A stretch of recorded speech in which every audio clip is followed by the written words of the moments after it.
Estamos ahora en el segundo programa dedicado a la vida y a la obra de Johann Christian Bach, el último de los hijos de Juan Sebastián. Maestro Rodolfo Pérez González, en el último programa habíamos dejado a este compositor en su paso por Milán. Lo cierto es que este señor católico se hizo a la maestría de la Catedral de Milán, escribió mucha música religiosa, bastante música religiosa, muy buena. ¿Cuánto tiempo estuvo allá? Él estuvo, si acaso, 2 años, yo creo que no fue más. Después de esto, pues él siguió con su embeleco con la ópera. La ópera era como su debilidad. Había dos autores que para él eran extraordinarios y que él logró conocer, sobre todo en Berlín, había una gran actividad musical. Y es en esa actividad musical, pues allá había mucha influencia también de la ópera napolitana. La ópera napolitana, de todas maneras, va a tener unas raíces y unas extensiones, unas prolongaciones en Alemania importantísimas. La más importante y la más gloriosa de todas, pues va a ser Mozart, pero ese está dentro de esa, digamos, dentro de ese árbol o esas ramas de la ópera napolitana. Cuando él llegó a Berlín, estaban así como eran los dominadores del estilo operático, eran los señores Graun, Hasse, ya lo hemos comentado mucho cuando hemos hablado de Farinari, Adolf Hasse, el extraordinario compositor alemán, y Agrícola. Este sí lo borró el tiempo. Aparte de esto, había unos autores italianos, dos italianos que eran también, eso sí, los interpretaban en toda Europa, que eran Jomelli, uno de los modelos de Mozart, y Traetta, dos grandes compositores de un género que no era esa ópera tiesa, sino la ópera napolitana tenía una cierta gracia y generalmente los argumentos eran bufos y la cosa era tenía cierta comicidad y cierta flexibilidad encantadora. Esto revuelto con la música religiosa va a encontrar digamos un estilo completamente nuevo.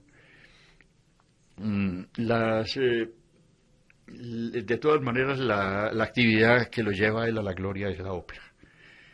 La primera ópera que la compuso 4 años después de haber salido de donde su hermano, en el año 1760, fue la ópera Artajerjes. Esta obra la escribió para Turín. A esta le siguieron otra, ya un encargo para Nápoles, cosa ya importante, que era Catón en Útica. Esta fue estrenada en el año 61 y en el 62 Alessandro nelle Indie. Esta ópera fue de las óperas que permaneció.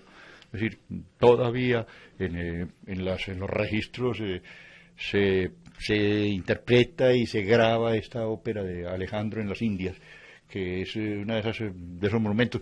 Fue uno de los argumentos más del gusto del público, porque no fue el solo. Alejandro en las Indias lo escribieron por ahí 20 o 30 compositores sobre el mismo argumento. Yo creo que este es de los mejores, porque por muchas razones hay que creer que Juan Cristian es de los músicos más grandes, es de la primera línea. La gente cree que es un señor como un muchachito ahí como marginado y como arrinconado. No, es un músico de primer rango.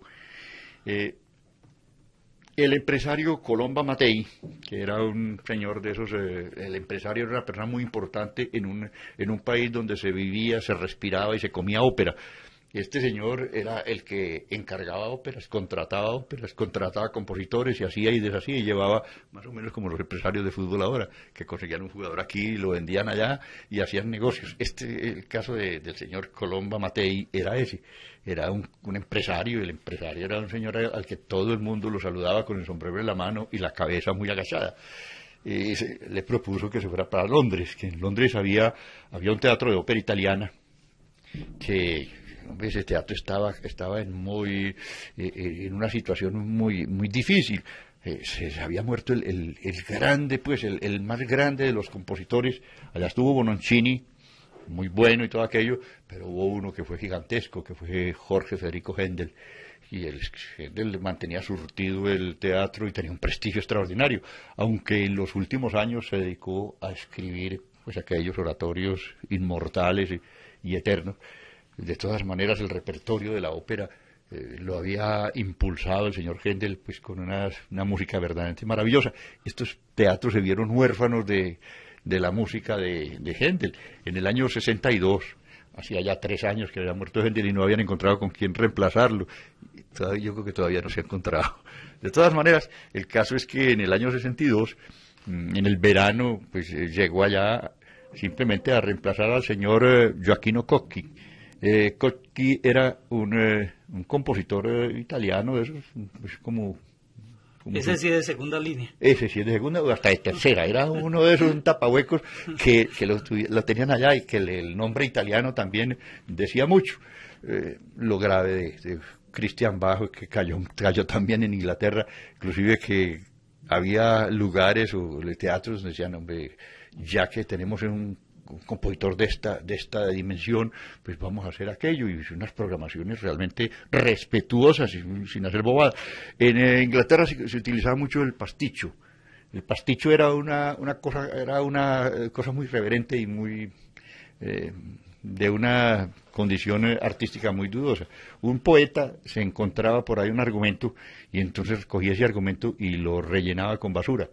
Cogía un aria por allá de una ópera, un dueto de otra ópera distinta, y le metía un coro de un oratorio de cualquier parte, y se armaban unas cosas horribles, espantosas, y con eso es que era una nueva obra, una nueva producción. Eso era un pasticho. Pero era tan aceptado que todo el mundo lo hacía. Lo que pasa es que allá a Juan Cristian esas cosas no le gustaban, de falta de respeto. La primera ópera que produjo él en Londres fue Orione, y esto fue presentado en el año 63 ante un auditorio de lo más distinguido. En primer lugar estaba allá la reina Carlota y su esposo, un poquito chiflis, porque el tipo estaba como majaretica ya, el rey Jorge III. Él acabó enloqueciéndose. Finalmente, Jorge III, cuando se acabó de enloquecer, ya no quiso oír música sino de Händel. Ya no aceptaba de nadie más. Inclusive ahí, al año siguiente, que fue cuando apareció esa familia extraña, unos señores de Salzburgo que eran los Mozart, que venían con dos niños monstruosos también, que eran Wolfgang y Nanner. Jorge III les propuso una melodía de Händel para que la tocara el niño a primera vista, y él la tocó y le pareció como muy simpático, muy divertido, pero pues porque para mujer no sabía que era una dificultad musical, no tenía ni idea de qué era eso. Sin embargo lo hizo, pues le pusieron una melodía de Händel y entonces la tocó con el acompañamiento que le iba improvisando. Cosas de ese estilo. Lo cierto es que en ese auditorio de la estreno de Orione en Londres, allá estaban los reyes y por supuesto todos esos lambones que andan detrás de los reyes, todos esos válidos, los ministros y toda su gente estaba detrás. Donde el rey está, ahí estamos nosotros, y bien cerquita si es posible. Burney ya es un famosísimo crítico inglés, un tipo un tanto, yo creo que él escribía con ácido sulfúrico más que con tinta, era muy ácido, sin embargo salió emocionadísimo, porque decía a Burney no le caía bien, como no nos cae bien a nosotros ahora, el aria da capo. El aria da capo fue un invento que había hecho aquel maestro glorioso también, Alessandro Scarlatti, compositor de más de 100 óperas. Este señor había inventado, porque él inventó el aria da capo. El aria da capo era un aria en tres secciones. Una primera seguida por una segunda de contraste. La sección B era contrastante de la primera, pero con un retorno al principio para terminar antes de la repetición de la B. Es decir, se repetía A, B y volvía a la A, pero la última repetición de la A era precisamente donde los cantantes podían hacer todos sus embellecimientos, decían ellos, todas sus fiorituras, y repetían la misma cosa, pero ya adornada a su propio gusto. Eso era un basurero ahí, eso era un rastrojo lo que hacían, pero de todas maneras les gustaba mucho. Este señor prescindió del aria da capo. el aria era corridita y la gente se quedó esperando la repetición que no llegó y seguía el recitativo.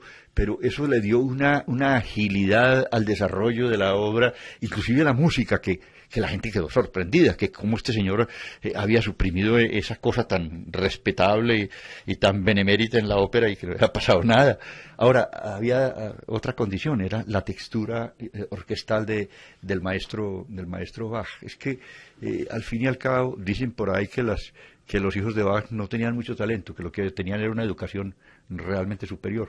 Y cualquier cosa es cierta, pero por poquito talento que tuvieran con la educación musical que llevaban, el bagaje musical era muy alto. Estos tipos hacían verdaderas maravillas y la orquesta la manejaban con una pulcritud y digamos con una pertinencia. Cada situación tenía el timbre preciso, el área siempre está manejada por los timbres orquestales adecuados.